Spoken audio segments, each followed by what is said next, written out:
This might be one of the most misunderstood and underrated proteins of all time. But today, you're gonna learn to fix it, because this is boring made better.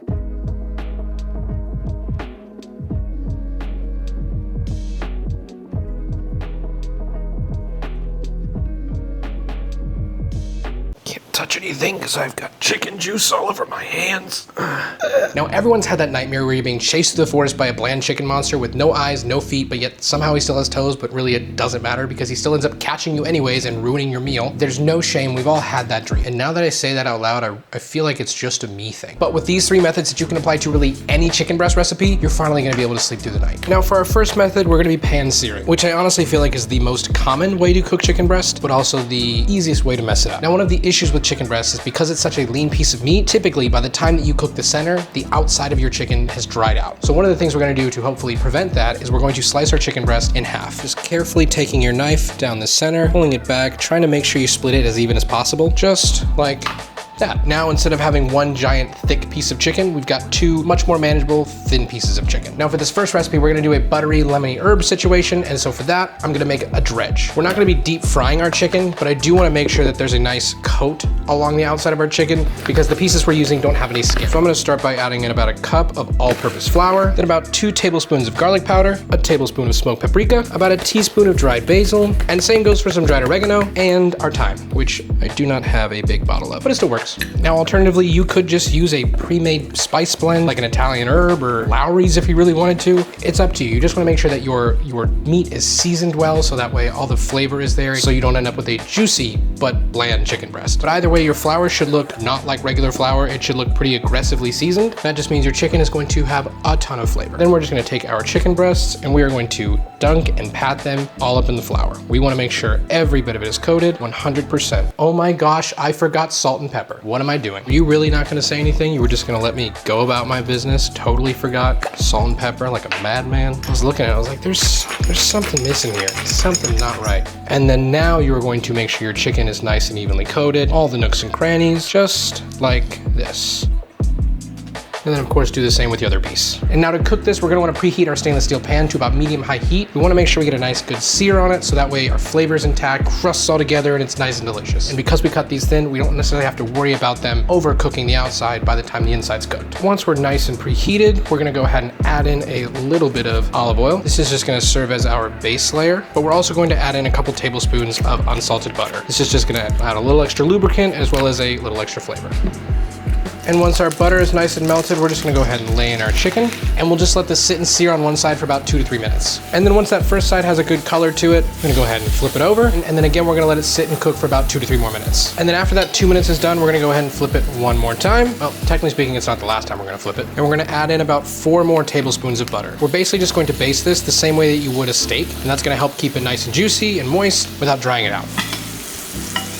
We're gonna turn our heat down a little bit just so we don't burn the rest of that butter. And I'm just gonna continue to baste this until my chicken reaches about 155 internal. I've said this before, technically speaking, it's supposed to get to 165, but at 165, your chicken's looking pretty dry. So I like 155 because then you take it off, going to continue to cook and reach that safe 163 to 165 zone. And something really important that I feel like does not get mentioned enough is that sometimes your chicken is going to cook at different speeds. For instance, this piece, it is done. It is ready to go. This guy still needs a couple more minutes, and that's okay. Just because one isn't done and one is done means you need to keep cooking both. Remove the one that's done, continue cooking the one that still needs some time. And once that second piece of chicken is done, we're just gonna go ahead and remove it and let them both rest. Now in this pan, we have a ton of flavor. We have the seasoning from our dredge, we have the butter from the beginning that is nicely browned now. So we're gonna use what we have here to build up a nice sauce. So to start with, I'm gonna add a little bit of chicken stock. Not a ton, but just enough to get us some volume. Right about a 1/4 cup. We'll make sure we turn this down to low. Then we're also going to add in just a little bit of lemon zest because that's where the good stuff is at, not the lemon sticker that I failed to remove. About a 1/4 worth of lemon zest. And then from this lemon, about 1/2 teaspoon to a teaspoon of lemon juice. And we're just gonna move this all together, making sure we scrape all that nice fond off the bottom of our pan. And as we can see, that sauce has started to thicken up, it's started to come together. But what I really wanna do is now go back and add in more butter. I'm gonna add in about a tablespoon of that cold unsalted butter, and as aggressively as I possibly can, I'm going to whisk it all together into one nice cohesive sauce. 1 more tablespoon of butter, and we'll just whisk this all together.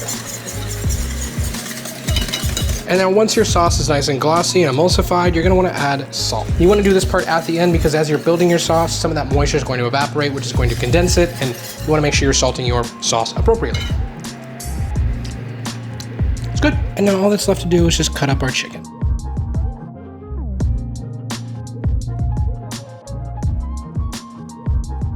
By the way, my sauce thickened up too much, so I'm thinning it out with a little bit of water. If it happens to you, it's totally okay. See why I don't film over here? It's weird. It doesn't feel right. Like it's an odd place to be. And this is pan-seared chicken.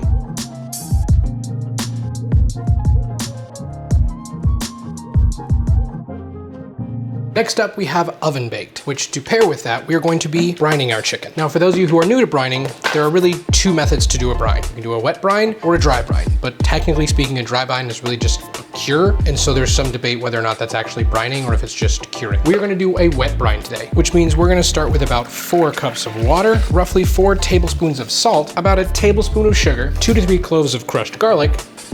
I'm gonna do about a teaspoon of peppercorns and a bay leaf. Now you could also add in bunches of thyme or rosemary or really anything else you wanna put in here. Soy sauce is great, but this is what I'm gonna do. And you can absolutely do this on the stove, but I don't want to wash another pot, so I'm just gonna whisk this until all that sugar and salt dissolves. And if you're fairly aggressive with it, it really doesn't take that long, like a minute and a half. Boom, done. Now we are just going to take our entire chicken breast and we are just going to lay it in until it is fully submerged inside our brine. And this part is really important. If you decided to do this on the stove and warm up your brine, then you wanna make sure your brine is completely cooled, because if not, you're going to end up partially poaching it and you don't wanna do that. So once it's nice and submerged in our brine, fully covered, into the fridge for at least 2 hours. And good morning.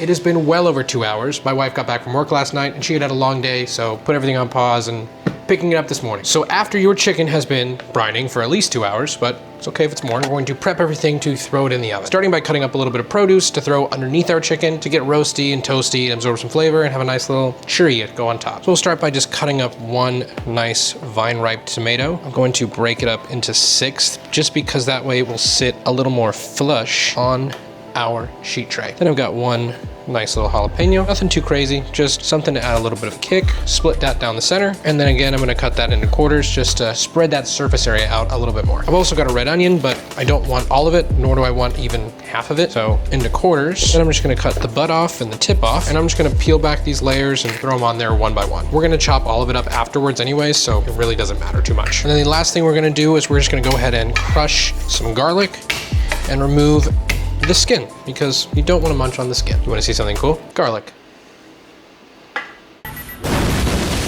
And now with a little bit of veg that we do have on here, we're just gonna go ahead and drizzle on some olive oil, making sure we really hit those garlic cloves because we don't want that to burn, and then hit this with a nice even pinch of salt. Wire rack on top of your vegetables. Doesn't need to touch. The only reason this is here is to keep the chicken off of our vegetables while also providing airflow underneath our chicken so it cooks more evenly. And now for our chicken breast, because it has been sitting overnight inside this brine, but again, yours may not have sat overnight, totally fine. All that flavor and salt has worked its way inside of the meat. So instead of just salting the outside and seasoning just the outside, we've now seasoned the inside of the meat, which is great. So we're just going to remove that from the brine, and then we are going to pat it dry as best we can. It doesn't have to be perfect, but you do want to get rid of as much of that excess moisture as you can. It already smells delicious. And now from here, you can season it however you like. If you'd like a write-up on how to build a spice blend that would go with this, totally great. I'll leave one down below. But if not, just use a seasoning blend. Today, I'm gonna use this All Night Low and Slow from Ninja Q. Tastes good and will work perfectly. The big thing here is that you don't want something with a ton of salt because it has just sat in a salt bath for a long duration of time. Gonna make sure we coat every inch of this chicken really well, and then I'm just gonna place this right on top. And I'm gonna push this thinner end in a little bit so that way it's kind of thickens up the same way the thickest end of our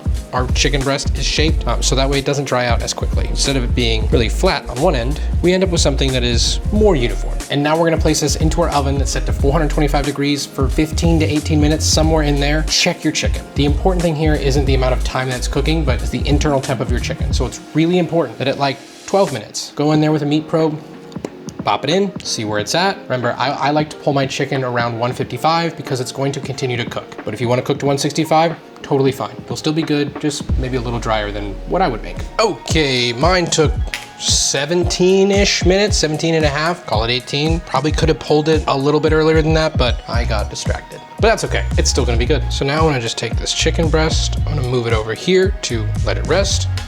remove your wire rack. And now for this part, you can do it one of two ways. You can put it into a little blender thing, or you can cut it up by hand. I was going to cut this up by hand. I had every intention to cut it up by hand, but I don't want to wait for it to cool down. So we'll just move all this into our little food processor. In the meantime, we can move our chicken back over to this pan. And then I'm gonna add in a little bit of cilantro, literally like maybe 2 to 3 stems worth, and give it a little blitz.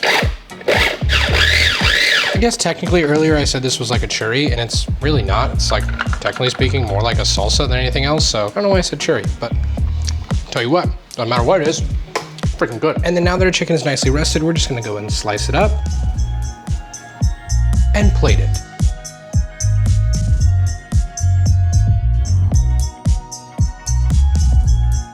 And for our very last chicken breast, the one that I know you've been waiting for, boiled chicken. Technically speaking, it's called poaching, but I personally promise you that you are going to like it. Promise. If I'm wrong and you don't like it, and you see me in public, you tell me that you tried it, and you're like, that sucked, I hated it, it was awful, and I will buy you a donut on the spot if a donut is available for purchase.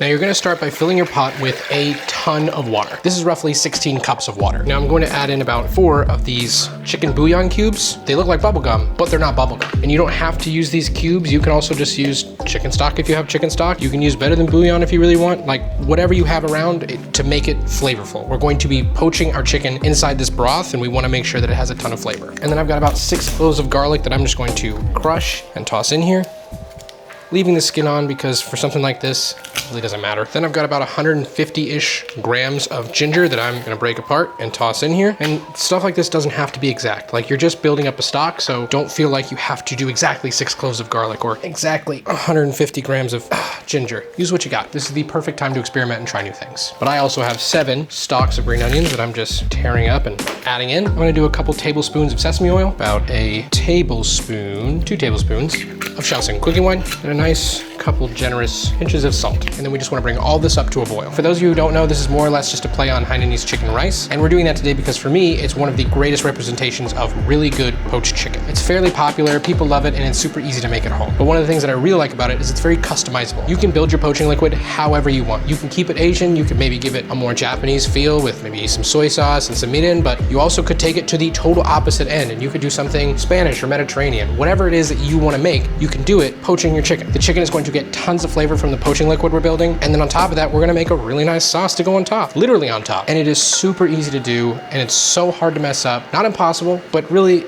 as long as you're following the steps, you can do this. And now that our poaching liquid has been boiling for about 3 to 5 minutes, it's time to add in our chicken. Now, this is important. I've decided to use a bone-in, skin-on chicken breast. You do not have to. I'm choosing to. I would like to give you the option. First recipe, we slice the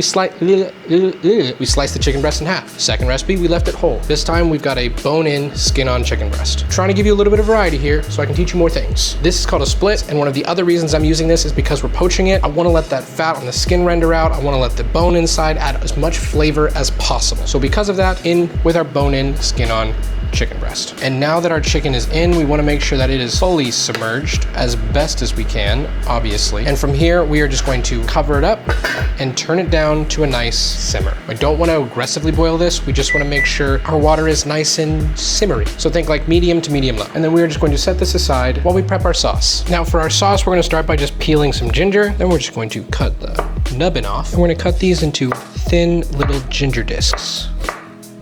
Now the beauty of cutting these into nice thin little ginger discs is that once you have this nice little disc, you can lay it flat, place on a bench scraper, and instead of running your knife over a bunch of times, you've already broken up most of, if not all of the fibers inside this ginger, and it's gonna be super easy to roughly chop through it.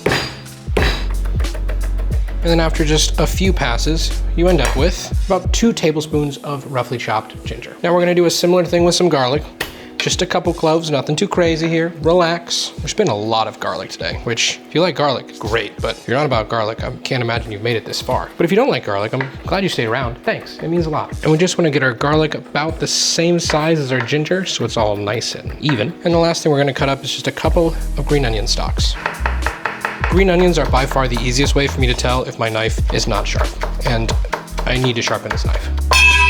And now we will all all, add all of this into a bowl. And then into a small saucepan, we're gonna go ahead and heat up about half a cup of neutral oil. And then we're just gonna bring this all the way up to 350 degrees. And then once that oil reaches a nice 350 degrees, we're just gonna remove it from our heat, and we'll go ahead and carefully pour it over that garlic, ginger, and green onions. Then to that, I'm gonna add about a tablespoon of soy sauce, about a teaspoon of black vinegar. I'm also gonna add about a teaspoon of this chili garlic sauce because I want mine a little spicy, but if you don't, just leave it out. About a teaspoon of white sugar, half a teaspoon of white pepper, and then of course as much salt as your heart desires, or is willing to let you eat, because heart problems are a thing. I would know.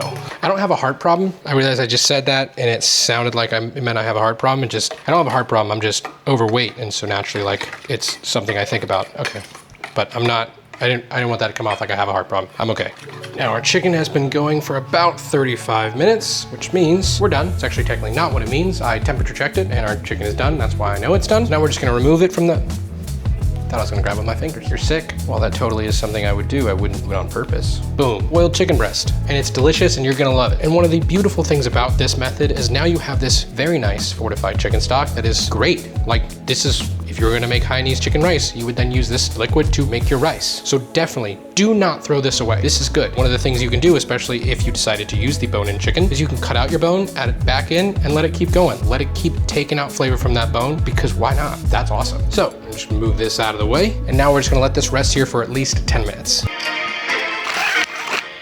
And now that this has adequately cooled, we're just gonna go ahead and cut this off the bone. And it's one of those things that, I'm gonna be honest, I'm not great at. And I don't know how long it'll take me to get great at it, because quite honestly, I don't do it enough. It's still incredibly juicy and flavorful. And then all that's left for you to do is just thinly slice your chicken breast. And wow, would you look at that? That looks pretty darn juicy. Pretty impressive for boiled chicken, huh? And then we'll simply just drizzle on our sauce.